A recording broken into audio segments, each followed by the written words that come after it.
Hi, everybody. Hey, folks. It's very bright. We can't see everybody.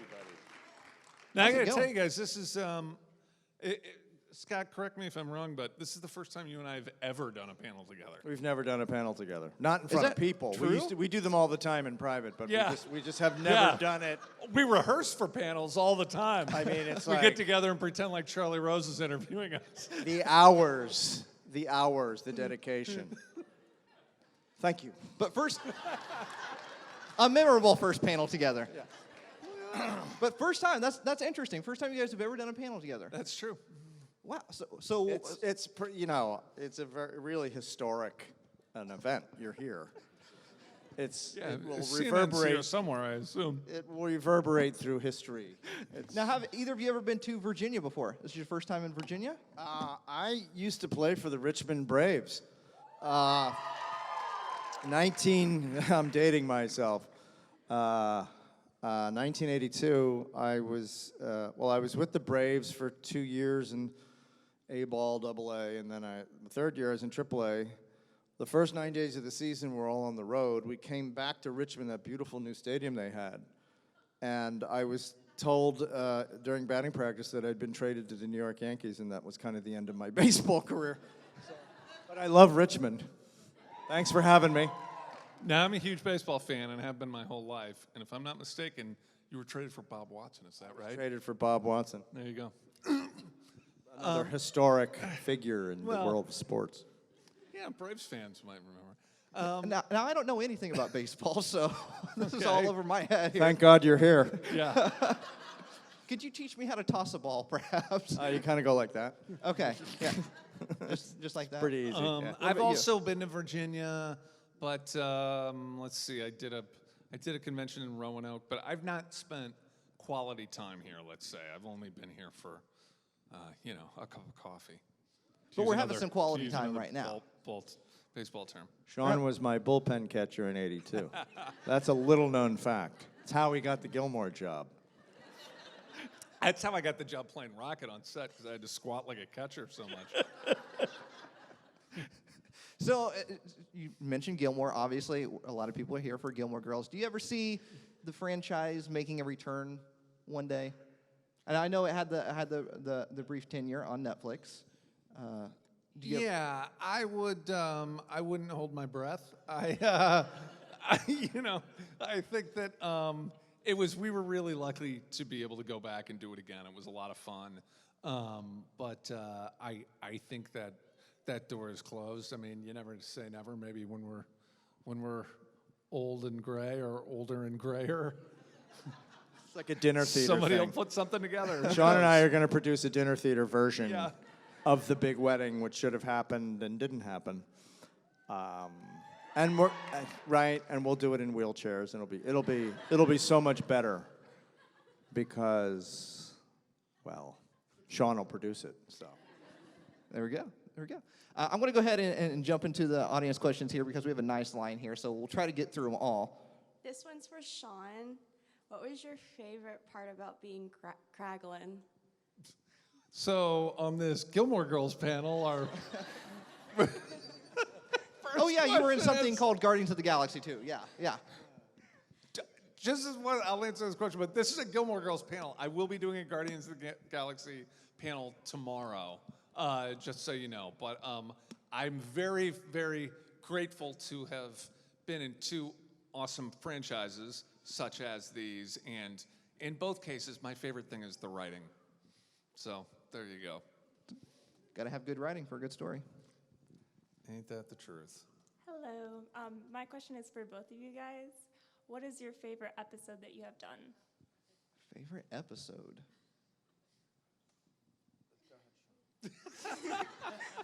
Passing the buck to all Sean of them. here. I mean, they're all so deeply embedded in my heart. No, the pilot for me. It's all because it was the beginning, and I knew it was going to work, and it just felt great. And for me, it's always the pilot. Yeah, there's a few that stick out to me, but I really love the episode where Kirk plays Tevye in Fiddler on the Roof. which I believe is called Jews and Chinese food. Yes. But I love that episode because, first of all, I got a lot to do, which was always fun. But also, it's really that whole that scene where Kirk is singing "Do You Love Me" to that like 8-year-old girl. But Luke and Lorelai are having this beautiful moment with one another across the wings, and it's just a sort of perfect Gilmore Girls moment. It's like really, it's kind of sweet, but also ridiculous, and I'm gonna go with that one. Good answer. Hello, my question is for both of you. What was the hardest personality trait to portray when you were doing your characters?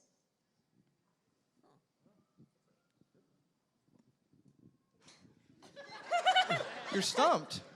See, yeah, now this is I've never gotten that question before, so I'm not. Good question. I don't have one. I don't have an answer at the I ready. have an answer. Yeah, go for yeah. You go. For my character, it was any time that he had to be vulnerable, because it was so against the grain. I mean, you feel that way for all those years and pine away in silence and suffer in silence as she's dating other guys that were clearly inferior.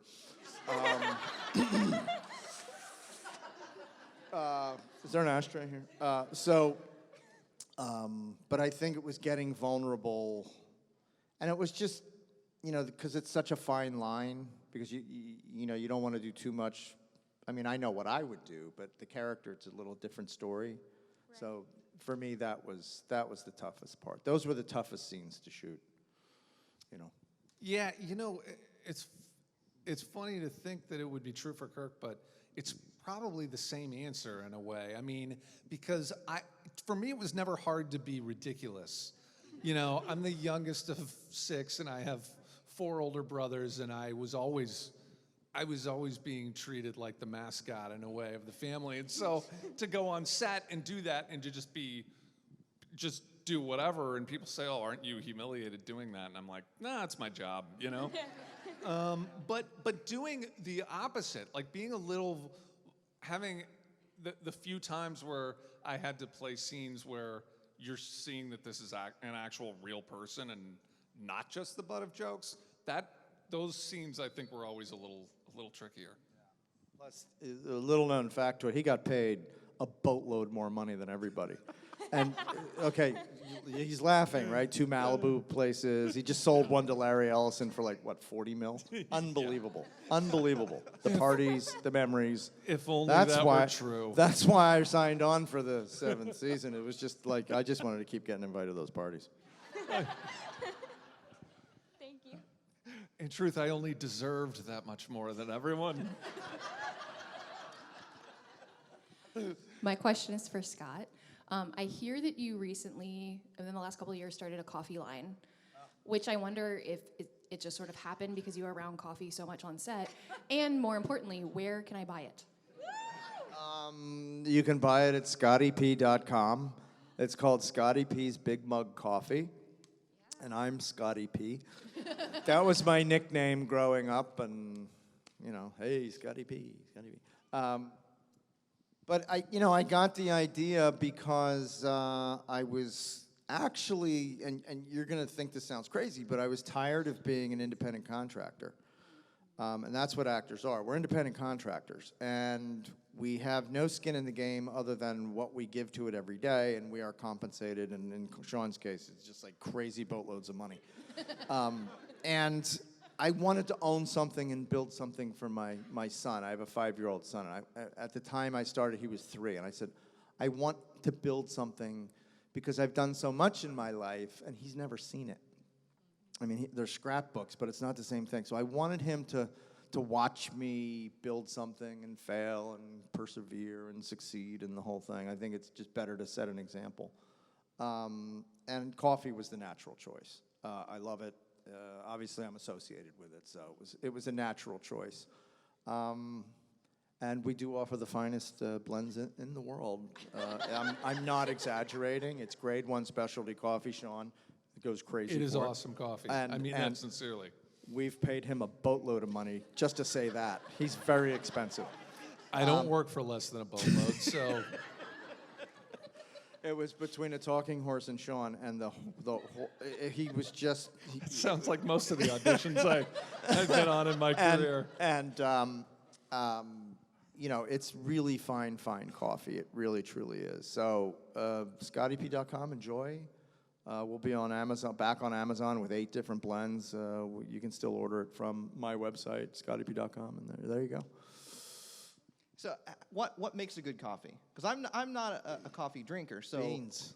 Beans makes Doesn't matter? No, I mean there's many different variations of beans and different qualities, and it's as complex as wine. So what you need is people in source countries going over batch after batch after batch, testing, tasting, cupping, and then negotiating for the best batches. So you have multiple flavors, I assume, in this line. So if you had to pick one to recommend to everybody out there. Well, I mean, our superstar is our house blend. We put a, this is really getting off the path. I really turned into what a they wanna coffee hear. commercial. But it's really good stuff. We're doing stuff to give back to the environment and source countries and create jobs along the supply chain and the whole thing. And it's a healthier coffee because we put in a ground up coffee cherry and it's a powder form. And it's an antioxidant. It's got calcium and iron and all kinds of great things in it. So try our house blend. You will not be disappointed. It's good for all occasions. And if there's a Jamaican Me Crazy, there's a black gold decaf, there's all kinds of great stuff. But I think the house blend, and Sean can attest to this, because Agreed. He's always bugging me about the house blend. So house blend is what to go with. Next question. Hi, welcome to Virginia.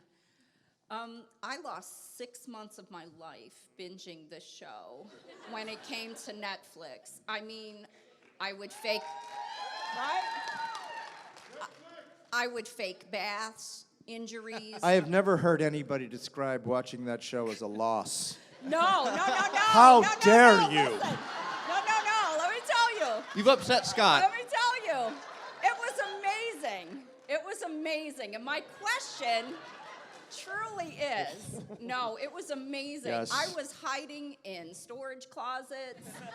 I was faking injuries. I was taking fake baths. and All hiding in very the common. bathroom. These people have experienced the Yes, same they things. have. Very Yes, common, they very have. common. They have. It was amazing. In the past, when a woman has started a conversation with me by saying, I lost 6 months of my life, the conversation has gone very differently. Well, see, that's an upside. So my question to you is, and it was amazing, and I really truly say that I had some withdrawals when the show ended. Again, I don't know if anybody, when it ended for me. And so have you, in this day of binging and all of this, have you had that experience? I mean, truly, I was heartbroken to not see you all every day. I really mean that. I loved the show. But you can just keep it. It's in syndication everywhere on the planet. You You can but go to the story Pakistan and they're ended. running it. But the story ended, and I needed more. You could of the actually be story. kidnapped by the Taliban, be in a cave, and there would be reruns. And there would be reruns. That's probably true. But it really was a great experience, and I was truly actually heartbroken because I thought, where'd they go? They were like my friends. I saw them every day, and I looked forward to seeing them every day. My question is, have you had that experience now with all this binging happening? Have you had that experience? What experience? Watching a show where you just felt so involved and you binged it and you were just kind of a little at a loss when there wasn't any more of it. For other shows, I was sure bummed when I finished Rick and Morty, but it came back, so I'm very happy about that. I was going to say, just from my own experience of doing the show, that I mean, it ended, the first time it ended, that was a long time ago, 2007. It was many years ago.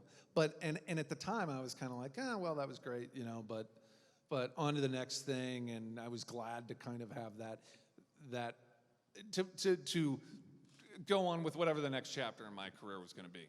And I will say that as the years then passed, I missed it in a way that I didn't totally expect. And that just the sort of joy of having a new and interesting script that was so well put together was great. And so by the time I talked to Amy and Dan about when they said, "Hey, we want to do this reboot or whatever they called it, Revival. revival, right? Religious term. Right. That I was very much excited about it. I was really it didn't take a lot to get me to say yes. When they canceled Get Smart, I was devastated as a child. I was too, actually. I was devastated. I was too. I was devastated. I had a thing. I'm not done. I had a thing for Barbara Feldon. And if they had had cons back then, I would have gone as a child and melted at her table and, done all that stuff. And, I just had a real thing for Barbara Feldon. Thank you. That's a deep cut. I like that. That's good. I have a question for Sean. So, what was it like acting out the night terrors? I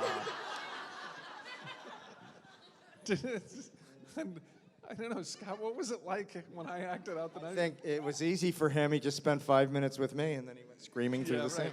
There you go. I would prep him. The night terrors is one of those things that you have to look ridiculous, and it was a lot of fun. But I don't know what I have this old school mentality about performing that it's the show must go on, and it's all about you gotta get the gag. So I stripped down to my not very much. And ran screaming. I don't know. Felt pretty good, I guess. Yeah, go ahead.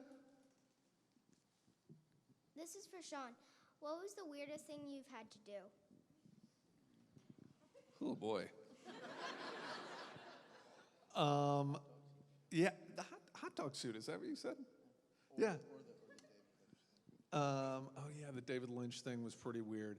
The hot dog suit was, I felt that I wore, that there was one episode I wore a hot dog suit and it was very uncomfortable. And I felt that over the series of the show, I sort of wore a metaphorical hot dog suit.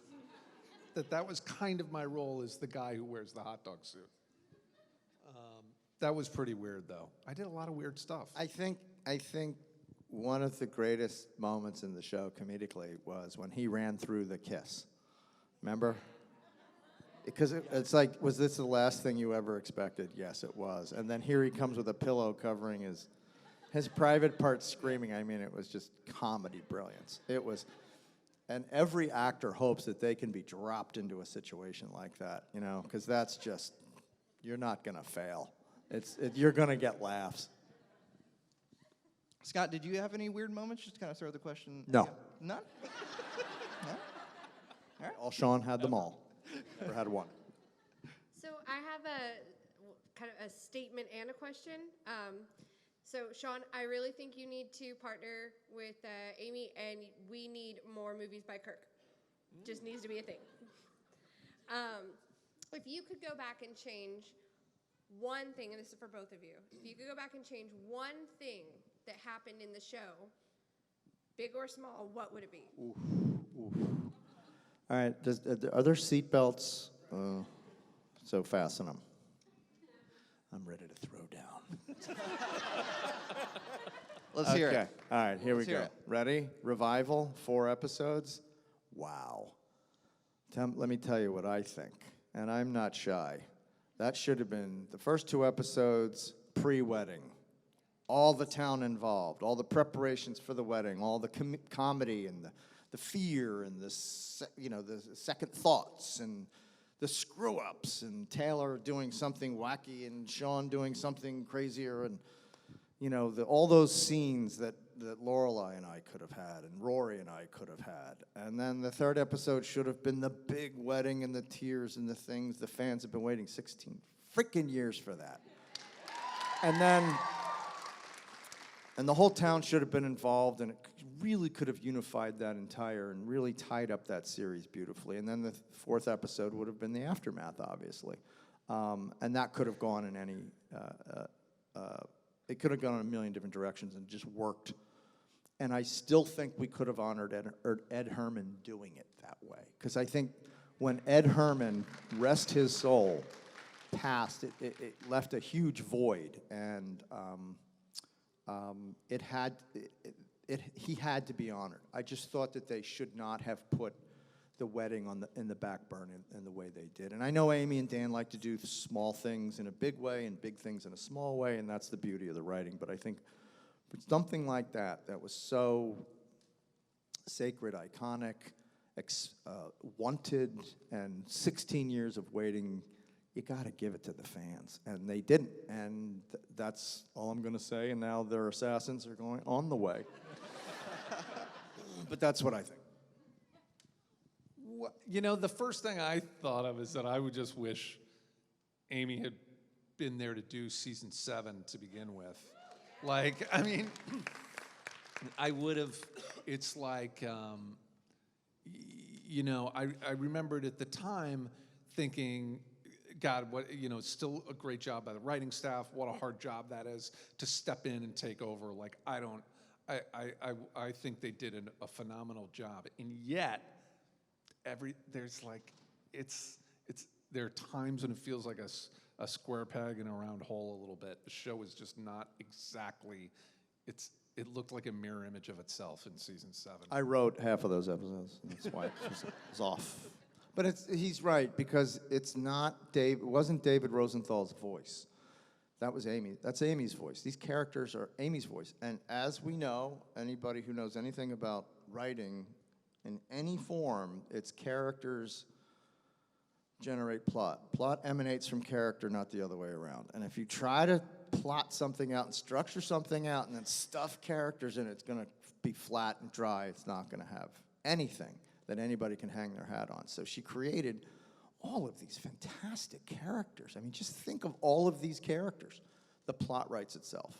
If you really know those characters, and there's so many wacky ones to choose from, it writes itself. That's why the show lasts and is so deep for the fans. It's the characters. And that's her voice. It's not David Rosenthal's. And I could have had a couple of more nude scenes, I think. And that's not selfish. That's for America's sake. I think they were clamoring for it. I think it's something that we would have needed in these difficult Something times. that really left the fans hanging. Hi-oh! Hey-o. You were just wanting to give back, is all. That's all. You're just wanting to be nice and give back. That's. Hi, I love your show. I was wondering if you kept any souvenirs from the show, like from the set. So did you steal anything? Is Yeah. what you're saying. Wait, you really do have something? This is Lauren Graham's credit card. I charge everything. She doesn't know. Shh, don't say anything. It's a true story. That's a good bit. I don't know. Did you take anything? I took a lot of stuff. I didn't take that much. I take the back of my chair that has my name on it. They give that to you. Well, I had to You go don't back have to and steal take it. Yeah, Did you think you had to No, steal no, it? no, I don't have a back of a chair. No. Yeah, I guess that's it. No. I don't steal anything. I didn't steal anything. I don't have anything. from God, the I show. took menus. I took clothing. I took a ton. I took half of Luke's Diner out of there. If the Smithsonian ever calls, we could reconstruct the set. Oh, my God. And then Warner Brothers started checking everybody's trunks like year 7. So I kind of stopped stealing stuff. They were like... Do you still have it all, though? Yes. Okay. It's in a very safe space. I have a storage script space. signed by everyone, like a script signed by, like Ed and Melissa McCarthy. It's a shame what's happened to her career. I don't know if she's worked. It's just so sad. I don't know if she's worked actually since Gilmore Girls, but Terrible. I hope she's doing okay. Terrible. It's unjust. That's what it is. It pisses me off. Thank you. Hi, I have a question for Sean. So in the pilot episode, you played a character that was not Kirk. Who is that? Is it a long-lost twin? The story behind that character is that he was in the script. He was just the DSL installer, which shows the age of the show and of myself. But he introduces himself as Mick, and it really then. So I just been hired to do one episode, and then a couple episodes later there was another role. They ended up talking about bringing me back, and I didn't really understand from my point of view. It was just like, hey, Gilmore Girls hired you again. And I didn't know if I was the same character or a different character, but I just showed up to work and kept doing it. And after a couple of more times of doing that, Amy just forgot that she had given my character a name in the first episode. No. And so introduced me then as Kirk, kind of thinking I was the same guy, but he's a little, it took us a few episodes to kind of figure out who that character was. And so I think that that's just sort of like, it's like a rough draft of Kirk in the first episode that I'm in. Oh, that's great. That's great. And who else, what other character did you prefer working with on set? Like, as your characters?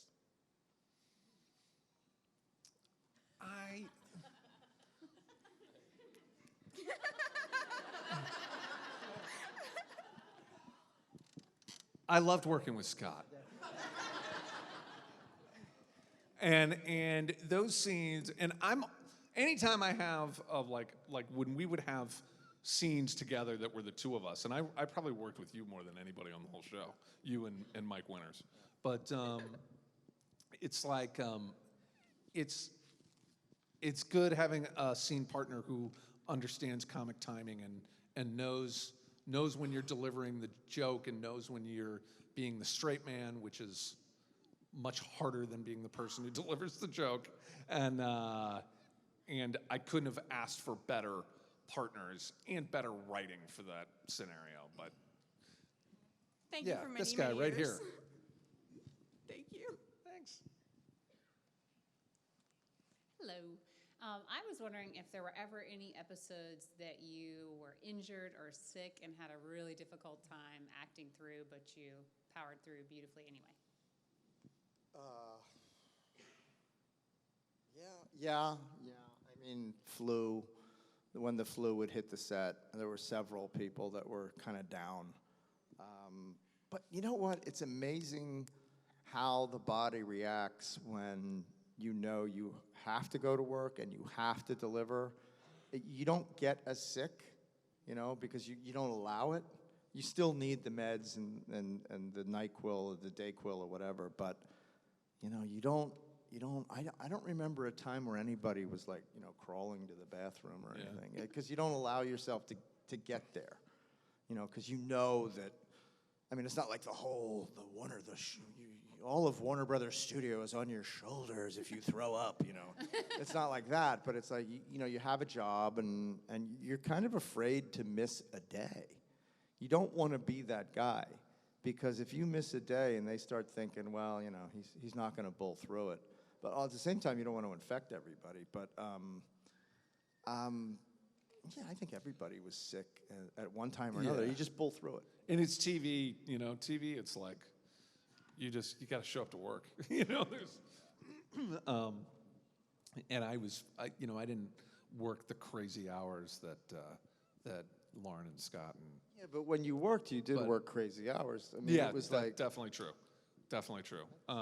Yeah, I'm sure there were a couple of times. I remember one time that I came back from, I had come back from Big Bear, and I came down the mountain, and I lost my voice completely. Like, I couldn't even whistle. I couldn't make a sound, and I had to work a couple of days later or something, and I don't know, somehow you're right, your body pulls it together, and I was able to squeeze 8 hours of voice out, and then it was gone again as soon as work was over, and you gotta gut it out. You gotta gut it out. Thank you. Next question. Hi. Just a little shout back out to the baseball thing. I'm a little disappointed, Sean, that you didn't mention the Cardinals, because I'm also from St. Louis. Oh, nice. I love the Cardinals. I always represent. And I just wanted to know if there was a particular cast member who you wish was on stage with you right now.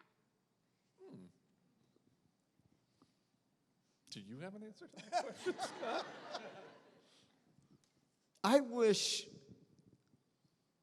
Sally Struthers, Michael Winters, Ted Rooney, the unsung people, the people that didn't get the credit they deserve. I am telling you, if this show had been on a major network, okay, those people that I mentioned, Sean sitting next to me, would have all been nominated for Emmy Awards, Golden Globes, year in, year out. There was better work was not done in television in front of a camera. There were no better performances that were going on that set on a daily basis than anywhere else in television. And year after year after year after year, we never got recognized. Nobody got recognized. I 100% agree about exactly those same cast members too. And I always give Mike Winters a shout out whenever Mike played Taylor. For those of you who don't know, but I always give him a shout out whenever I can because as an actor, you can't imagine how difficult that job is to just. He would have so much dialogue, and it was almost all exposition, or he'd just get in front of the town and he'd have just paragraphs upon paragraphs at town meetings and things like that. And to keep that kind of interesting and fun and then also play a character that is kind of dislikable, like people don't like him very much on the show, so fans, it's hard to become a fan favorite too, in addition to all that stuff. And man, what a job that guy did. Thank you. Also, real quickly, I just want to say thank you so much. I truly believe that any life problem can be solved or be given advice by a single episode of Gilmore Girls. So thank you so much for that contribution. It's a tonic. Sean, I was wondering which was your favorite out of your 67 jobs? Ooh, 67, there we go. I don't know, I would say I liked announcing the hockey game. Because I got to sit down at work all day, number one, and which was great if you're a little lazy, and it's just like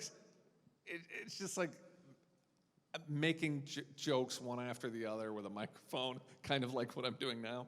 I don't know, I just really enjoyed that, but it's hard to pick. I had so many different fun things to do. Thanks. Good question. Hi. I wish I knew more about writing, but I wanted to ask you, the writing on that show was so crisp and so spectacular, and we started watching Mrs. Maisel for the same reason. And I wonder if you guys can look at scripts and do you see, I mean, what set Amy apart from everybody? It's hard to understand writing when you're just a consumer, and I just think there's a difference in the quality of those two shows than any other thing I've seen. It's characters. It's what kind of characters is this writer creating?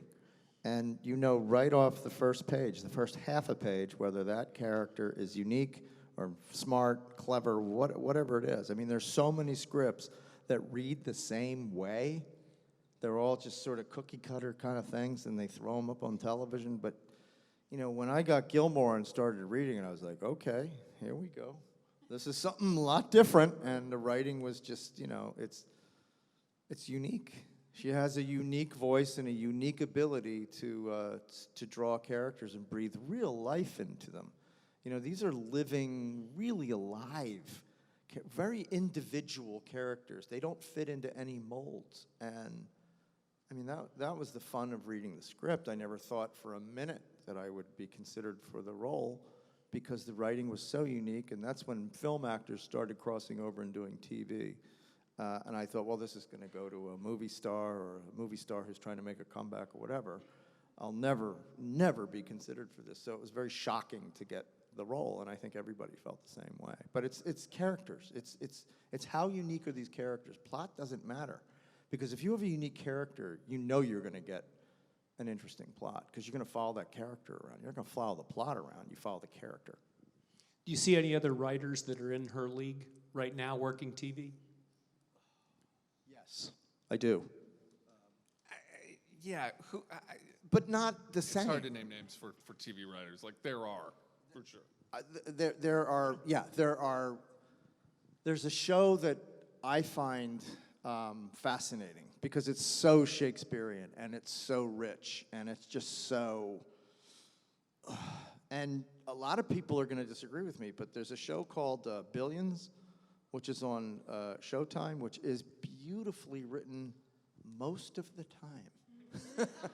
And it's because of the characters. Where did he go? He went away.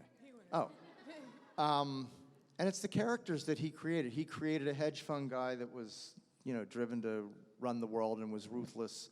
And then he created a DA in the Southern District, but played by Paul Giamatti, who was a very specific, very drawn character. So these guys were going head to head, and I just thought it was just some of the most unique writing I'd ever seen on television. I will say that if any of you who loved Gilmore Girls have not watched Marvelous Mrs. Maisel, you should. It's fantastic, and it's like really interesting, and it's kind of like, of course, I love Amy and Dan, but I'm also fans of their work, and it's interesting what they've gone into there. I think it's pretty great. Hi, I guess this is kind of going to be more aimed towards Scott, but I know some shows you kind of have an overall view of where the season is going. In some shows, it's kind of like script by script. You see the story unfold, and I was just wondering, and I hope I don't get booed, but that whole thing, did you know it was coming where Lorelai and Chris were going to have the whole run away, get married? Boo. Yeah, boo. Because as a fan, that was really frustrating to me. You're supposed to feel that way. Yeah, so You were manipulated by. Obviously, we all knew where it was supposed to end up. So did you know that plot twist was kind of coming in advance, and was it hard for you to get behind that and still bring everything? No, it's good for the show. It's good for my character. The fans like me more because of that. It's a bigger snapback for them because it's like, and then Luke, So it's what good writers do. They'll take the temporary hits and the criticism and the slings and arrows from the fans because they know they're going to go back, to the good place. So that's supposed to happen. And the April thing too, right? And I know, I never got that. I thought it gave Luke a whole nother dimension, and Vanessa Morano is just such a delight to work with, and so prepared, and so professional, and so giving, and I thought she deserved better. Agreed. Yeah, but people just didn't like it, and I kind of get that too. So. Thank you. Yeah. Next question. Scott, do you actually have a dark day? In my life, in my real life? Yes. Wow, that's very personal. I think we all have had dark days, I don't have a regular one where it's Tuesday, it's my dark day. But I think, we all in the audience, we've all had our dark days, and you're so young. I don't know how to answer that. A little taken back by it, right? I just, dark days, yeah, sure. I think the day Janice died and Jimmy and those guys, those were dark days for me, I didn't care about Jim Morrison. I thought he was a buffoon. I just had a dark day. No, I had a dark day. I did. I had a dark day. The day Bowie died. Yes, 100%. I don't know why it hit me so hard, but it hit me harder than any rock star dying. It was just like, because he was Bowie, right? Yeah. Who? Didn't hit me. I like him, but it was like I wasn't so, for some reason I was so invested in Bowie, and I was so in awe of his artistic courage, is what it is. I mean, the courage it took for that guy to do what he did for that genre. And the same with Andy Warhol, the courage that it took for him to just stay alive. So, yeah, when those people like that pass, I do have dark days. She has no idea what I'm talking about.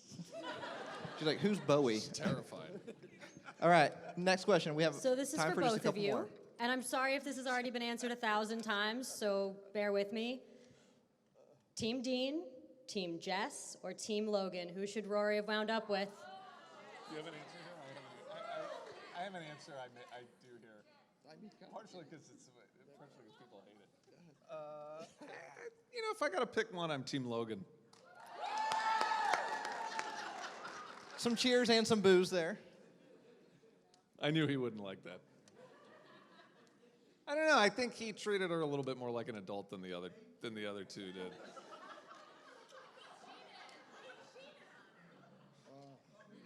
Spoiled rich kid, he must die. Car accident. Oh, he was doing 120 in his Maserati. Bye. No, I'm Team Jess because I always thought that Jess had the most potential for growth, and was the most soulful, was the most introspective, most artistic, and I just thought, and the smartest, and I thought he would figure it out. I just liked him more than the other two guys. Not that I disliked Dean. I just thought Jess was a better choice. Thank you, guys. Actually, at the end of the day, I'm really team. She's a smart young woman, and she should focus on her career and what she's doing with her life more than what man she's going to be defined by. Anyway. Thank you, guys. Hey, you like that? I think you should run for Congress. I think I threw that. Yeah, there we go. I have a question for each of you. Scott, cats or dogs? And Sean, what breed of cat was Cat Kirk? Our family cat saved our life one Christmas Eve by embers in the front of the fireplace came on the carpet and burned the house down. And the cat scratched under my parents' door to wake them up and got us out. And so I gotta say, but both, right? Dogs are awesome. Yeah. But so both. Both, and cats are really so awesome. I always picture Cat Kirk as an orange tabby, but I don't know why. But I do. I picture him being like an angry orange tabby cat. Thank you. Okay, so one quick question and then a longer one. One, do you ever rewatch the show for nostalgia? And two, have you talked to Amy about going on Maisel? And have you considered what character you might want to play? Because that show is amazing and I love it. I'm still trying to get an audition for Maisel. I'm just so trying to. She just won't see me for the role. Any roles? We can write a petition. Yeah, I don't know if I'm worthy. But yes, Sean and I are constantly watching episodes together. We will get together when he's in town and I'm in town. It's a Scott Sean-a-thon. Binge watching. He's embarrassed by Tons it. of snacks and pizza. He's embarrassed. S'mores and marshmallows. Is it a drinking game? Pop-Tarts. No alcohol. Oh. No. No. Only Scotty P's. That's all. No, we drink. we're drinking coffee because we want to be alert to stay up for all the episodes that we're Scotty watching. P's. Yeah, no, I've never watched a show after it was on originally, and the episodes I'm not in, I'm pretty much fast forwarding through anyway. That's how we go through scripts. My lines. My lines. And I will say this about Mrs. Maisel too, is that it's like, from having family that are writers. I have 4 brothers, and 3 of them are professional writers, and from having worked with my brother James, I just know that the storyteller is in their own world when they're crafting the story, and so it's like people ask me, are you gonna ask your brother to put you in something? And I'm always like, I would never do that.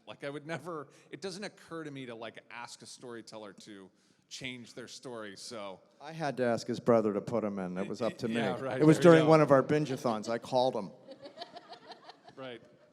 So I don't know. I mean, maybe someday Basically, we'll here's work together. the short answer is when you spend 12 to 16 hours a day making the sausage, you don't want to eat it when you go home. So we don't watch makes it too sense. much. Yeah. Thank you, guys. This is for both of you. Do you think that, given what we saw with Luke ending up with a 12-year-old that he didn't know about, that there would ever be a world where Rory wouldn't tell Logan about the baby?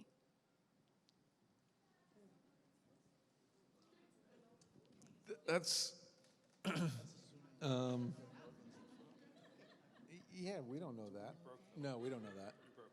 You're assuming that Logan's the father. He's definitely the father. How do you? How do you know that? Everybody knows that. Not everybody. What makes you?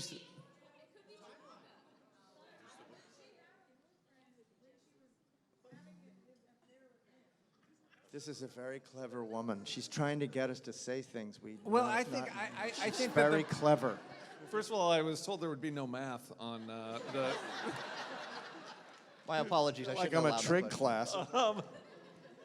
Yeah, no, I'm not willing to concede that Logan is definitely the father. I'm not willing to concede that. I think it's Mike Tyson or Al Sharpton, because that's a show I want to see. Wow. Yeah. There you go. If it was the father, if he was the father, she That- would tell him. Yes. Okay. I think that most of the evidence we have about who Rory is as a human being would lead us to believe that she would do the morally and ethically right thing. So unless she had some reason to believe that it was unethical to do otherwise, I would assume that she would do the right thing. It can cut either way, right? I mean, is Rory's life going to reflect her mother's life in that she's doing this dance between a rich guy and a poor guy and me, right? What has more dramatic tension? You do the math in your head. What's a better show?